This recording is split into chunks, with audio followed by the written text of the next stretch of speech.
querido, tudo bem com você? Que a graça, que a paz, que o amor de Deus seja na tua vida, tá bom? Eu tô feliz que você tá aqui. Já quero adiantar, participe, esse vídeo é dinâmico, então que você possa pesquisar sobre o assunto, consultar na Bíblia, tá? Eu tô aqui para aprender com você e vice-versa, tá? Estamos juntos pelo aprendizado cristão, pelo aprendizado consciente, e principalmente edificar a tua vida, tá? Então, se você já se sente bem, já se sente edificado com esse vídeo, então eu já fico muito feliz. E hoje eu quero falar sobre o tema como saber se foi Deus que falou comigo realmente. Escolhi esse tema porque algumas pessoas têm dúvida, olha, eu não sei se foi Deus que falou comigo nessa situação, eu não sei porquê, eu não entendi muito bem. Algumas pessoas têm a sua maneira de acreditar, têm a sua ideia, tá? Já tem a sua teoria sobre se foi Deus ou não, que falou com ela, e aí eu deixo aqui a respeito esse tema, que é um tema aberto. Eu pelo menos não vi muita gente falando sobre ele no YouTube, mas eu acho importante tratar sobre esse tema, e por isso eu tô aqui para conversar com ele sobre você. E como diz o ditado, né, vamos começar do começo. Então eu vou começar falando do início de tudo, da criação de Adão. E aí eu vou andar um pouco com você até o meio da Bíblia, e aí eu vou desenvolver a história e vou até o final contigo, tá bom? Vamos começar com Adão. Ele foi o primeiro homem que Deus comunicava todos os dias. Então por isso que eu estou começando do início. A Bíblia diz que Deus falava com Adão todos os dias. E como o tema é sobre isso, então eu quero começar falando de Adão, né? A voz de Deus se manifesta em meio ao reflexo da sua grandeza, como a natureza.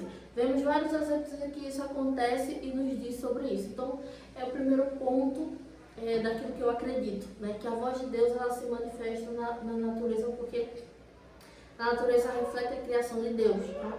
Existem versículos na Bíblia que dizem que tudo aquilo que Deus criou reflete a sua glória, reflete a sua grandeza, reflete aquilo que Ele é. E o que eu acredito é que tudo aquilo que reflete o que Deus é, automaticamente se refere a Deus, automaticamente fala de Deus. Então, quando eu olho as ondas do mar, quando eu olho o céu, quando eu olho os campos, quando eu olho os montes, quando eu olho a natureza, eu automaticamente já estou olhando Deus falar comigo.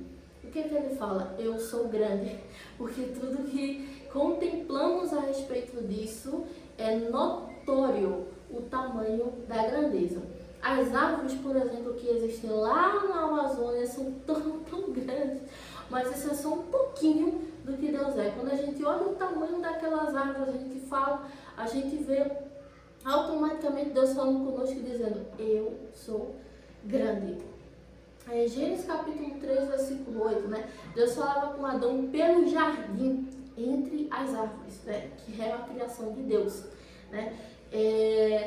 Ouvindo o homem e sua mulher os passos do Senhor, Deus que andava pelo jardim, quando soprava a brisa do dia, o vento, esconderam-se da presença do Senhor Deus entre as árvores do jardim. Que já está deixando, vou só tomar um pouco de água. Que já está dizendo, né? Que Deus andava pelo jardim, ou seja, pela natureza, por aquilo que Ele criou, né? Vamos lá. Deus fala com Abraão sobre a sua promessa através da natureza. Gênesis capítulo 15, versículo 15.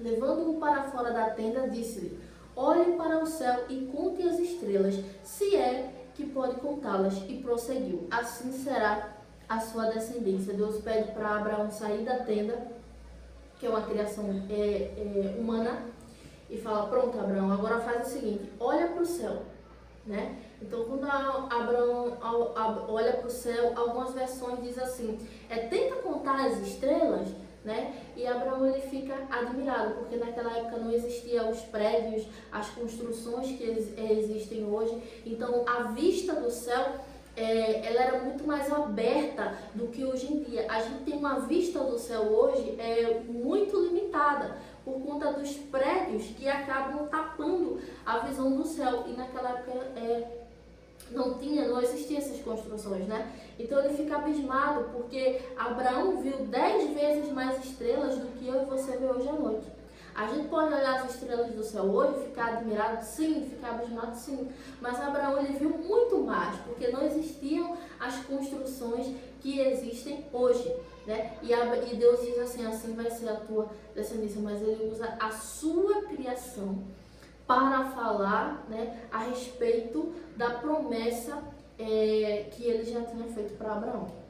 Outro exemplo, Deus fala com Jacó quando ele se deita em cima de uma pedra, né? Criação de Deus. Gênesis 28, 10 e 11. Jacó partiu de Berseba e foi para Harã. Chegando a determinado lugar, parou para pernoitar, porque o sol já havia posto. Tomando uma das pedras dali, usou-a como travesseiro e deitou-se. A Bíblia diz que depois que ele se deitou, ele teve um sonho, né? A continuação do versículo, né? Ele teve um sonho, desse sonho ele viu uma escada, e ali anjos subiam e desciam, e ali Deus fala com ele, né? Eu não sei se você já conhece a história, mas é só continuar o versículo que vai estar lá. E ali Jacó ouve Deus falar com ele pela primeira vez, em que ele deita a cabeça numa pedra, ele está em meio à natureza, então Deus falando novamente através da natureza, através da sua criação. Teve um caso também, né, que Deus usou uma jumenta, que foi um animal, né, criação de Deus, para falar com Balaão, e isso acontece, né? O ponto 2, Deus fala através dos profetas para orientar, alertar e cuidar do seu povo, assim como um bom pastor cuida do seu rebanho. Veja os exemplos a seguir, né? 1 Samuel 2, 27 diz, um profeta fala a Eli sobre a blasfêmia de seus filhos e a desonra no templo de Deus.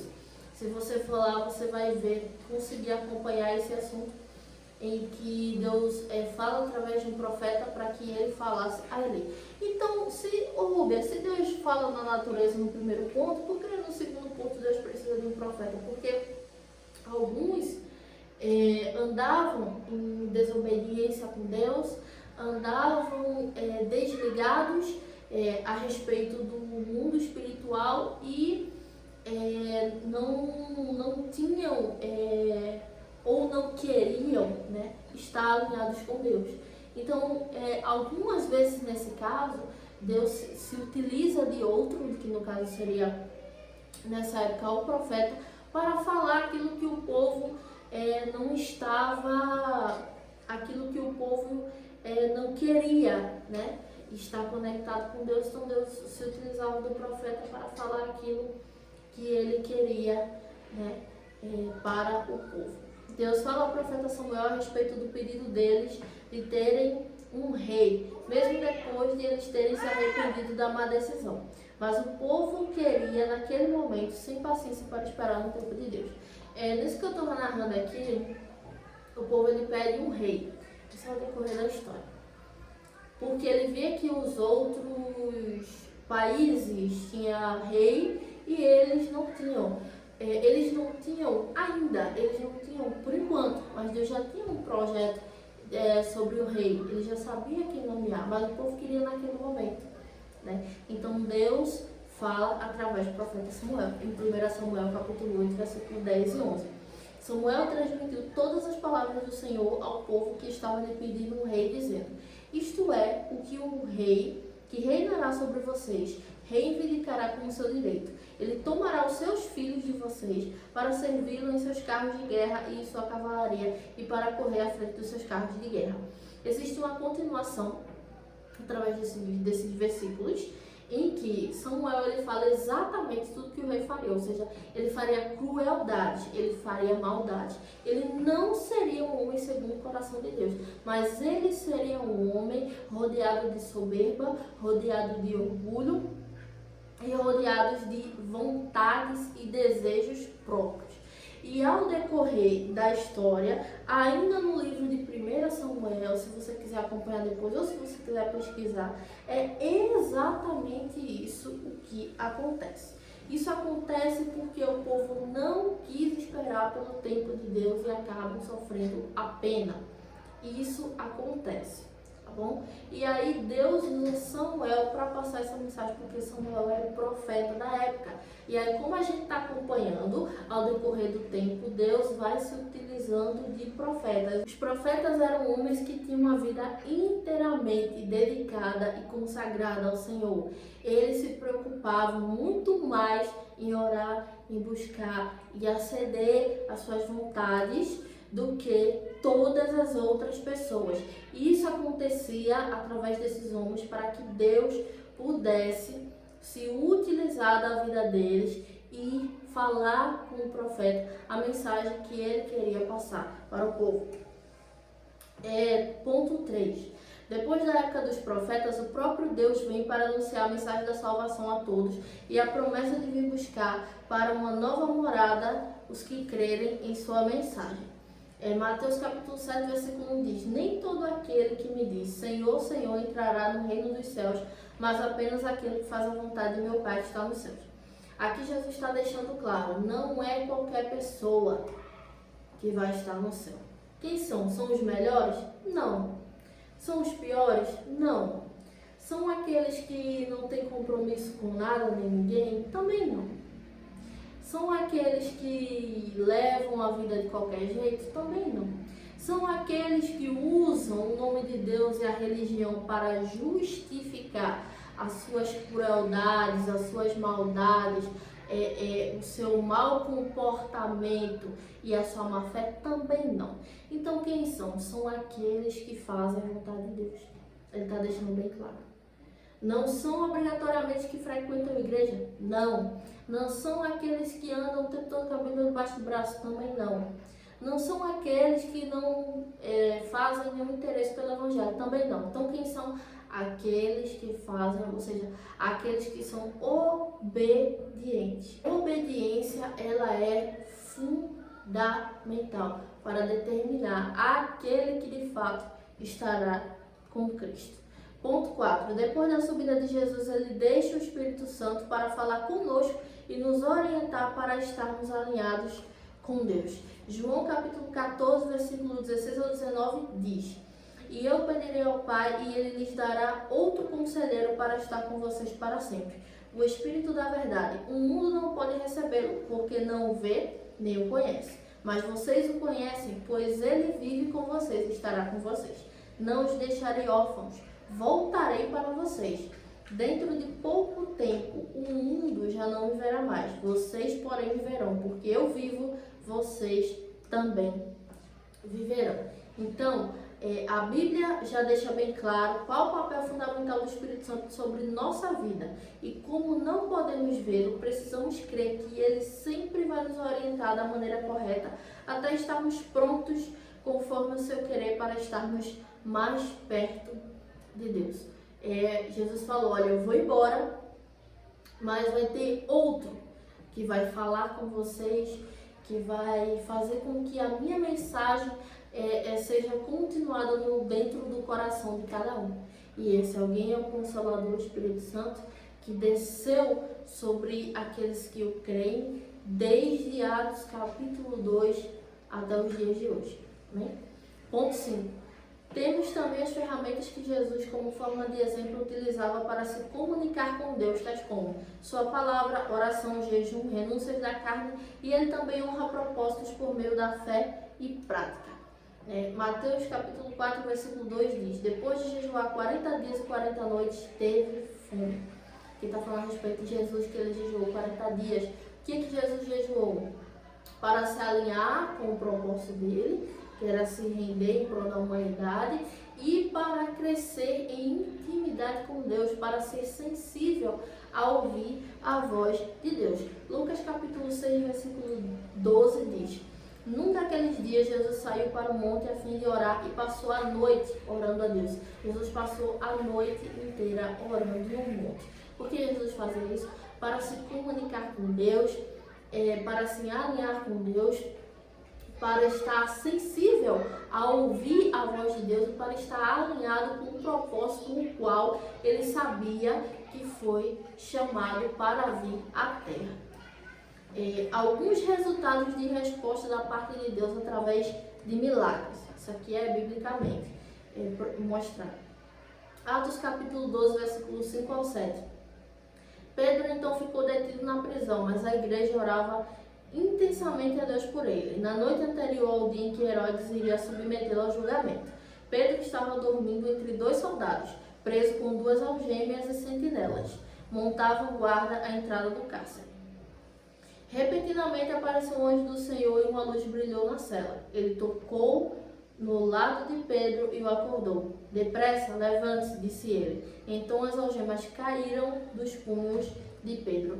Aqui está mostrando que Pedro estava preso e a igreja estava orando por Pedro, né? Para que Deus tomasse a providência, né? Utilizando através do meio da oração, né? Para que Deus ele pudesse responder, para que Deus ele pudesse falar com o povo. E aí Deus manda o anjo vai lá, ele quebra as algemas de Pedro e Pedro consegue escapar da prisão. E o anjo fala com Pedro. Ali é uma resposta de oração, de que Deus ele atende sim a nossa oração, ele responde e ele está sempre disposto a se relacionar conosco conforme nós nos entregamos e nos rendemos a ele. Resumo: quem vive sob a orientação do Espírito Santo através da oração, jejum e estudo da sua palavra, consegue ser um verdadeiro instrumento em suas mãos para fazer a função que Jesus nos deixou, que é, e aqui eu deixo esse versículo que é 1 Pedro capítulo 1, versículo 13 ao 15. Portanto, estejam com a mente preparada, prontos para a ação, sejam sóbrios e coloquem toda a esperança na graça que lhes será dada quando Jesus Cristo for revelado. Como filhos obedientes, não se deixem amoldar pelos maus desejos de outrora, quando viviam na ignorância. Mas assim como é santo aquele que os chamou, sejam santos vocês também em tudo o que fizerem. Santo pelo latim significa sagrado, ao contrário do hebraico, que significa kadosh, ou diferente. Deus quer que sejamos diferenciados em toda a nossa maneira de viver. Bem?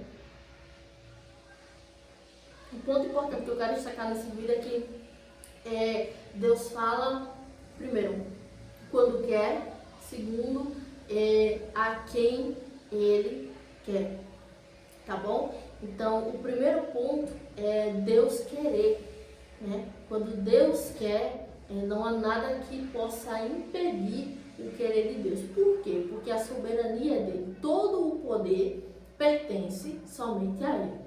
Mas nós, quando tomamos a nossa posição de aceitarmos, sermos filhos obedientes de Deus, e assim como eu li aqui, fazer como Jesus disse, obedecer à sua vontade, nós conseguimos desenvolver uma sensibilidade para sentirmos quando Deus quer falar conosco, através do seu Espírito Santo, através da sua palavra, através da nossa renúncia, oração, jejum e propósito. Eu espero que esse vídeo tenha edificado a tua vida. Não se esqueça de curtir, comentar, seguir, compartilha para as pessoas que precisam de ouvir uma palavra de edificação. Coloca a tua opinião, o que você achou. Se você achou que eu não expliquei tudo, você gostaria de um pouco mais, coloca também, tá bom? Se você tem uma sugestão de tema, se você tem alguma dúvida, coloca também, participa, tá bom? E que Deus abençoe tua vida.